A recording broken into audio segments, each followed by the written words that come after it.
पावसाळा सुरू झाला की सर्वत्र आनंदाचं छान थंडगार वातावरण होतच, पण त्यासोबतच अनेक आजार देखील पावसाळा आपल्यासोबत घेऊन येतो. त्यापैकीच पावसाळा सुरू झाला की त्वचेचे आजार देखील मोठ्या प्रमाणात वाढतात. अनेक इन्फेक्शन किंवा फंगल इन्फेक्शन हे होत असतात. तर नेमकं पावसाळ्यात आपण आपली काळजी कशी घ्यावी, कोणकोणते आजार होऊ शकतात आणि त्यावरती काय इलाज घ्यावा, याविषयी सविस्तर माहिती जाणून घेऊयात या व्हिडिओच्या माध्यमातून. पावसाळ्यामध्ये फंगल इन्फेक्शन चे प्रमाण खूप वाढलेले दिसते. Tinea corporis, tinea cruris, tinea manuum, tinea pedis सारखे इन्फेक्शन्स जे आहेत ते बरेच पावसाळ्यात वाढलेले दिसतात. ओलसर आणि दमट हवामानामुळे पावसाळ्यात हे इन्फेक्शन्स वाढतात.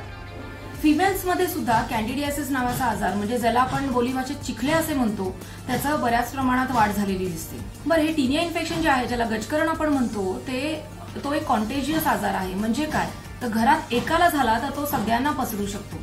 त्यामुळे त्याची ट्रीटमेंट लगेच घ्या. तुमच्या डर्मॅटॉलॉजिस्टचा सल्ला नक्की घ्या. आता हे फंगल इन्फेक्शन झालं तर काय करायचं? जर का तुम्ही पावसात भिजून आलात तर अंग लगेच कोरडे करा. युजली जे बॉडी फोल्ड्स असतात ते पूर्णपणे कोरडे करा. बोटांच्या मधला भाग ओला राहू देऊ नका. बूट ओले झाले असतील तर ते बूट वापरू नका. शक्यतो कोरडे बूट आणि कोरडे सॉक्स वापरायचा प्रयत्न करा.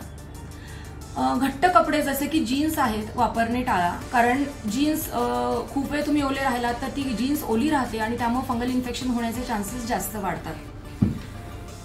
तुम्ही हॉस्टेलवर किंवा रूम करून राहत असाल तर युजली आपल्या फ्रेंड सोबत टॉवेल किंवा मग तुमचे इतर कपडे शेअर करू नका.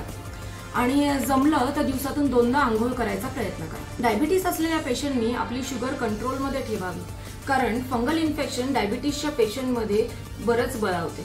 अजून एक फार महत्वाची गोष्ट मला सांगायची आहे की फंगल इन्फेक्शन झालं की मुलं मुली डायरेक्ट मेडिकलवर जातात आणि वेगवेगळ्या क्रीम्स वापरतात. या क्रीम्समध्ये स्टिरॉइड नावाचा घटक असू शकतो.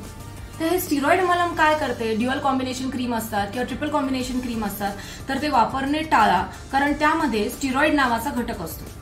स्टिरॉइड काय करते, तात्पुरतं वरची जी खाज असते, वरचा जो आजार असतो तो बरा करतो. म्हणजे आपल्याला तसं वाटतं की ते बरं झालं, खाज कमी झाली, पण आतून आजार बळावलेला असतो, आतून आजार वाढलेला असतो. जसं तुम्ही स्टिरॉइड क्रीम बंद करता तसा तो आजार जो आहे तो डबल जोमाने वाढायला सुरू होतो.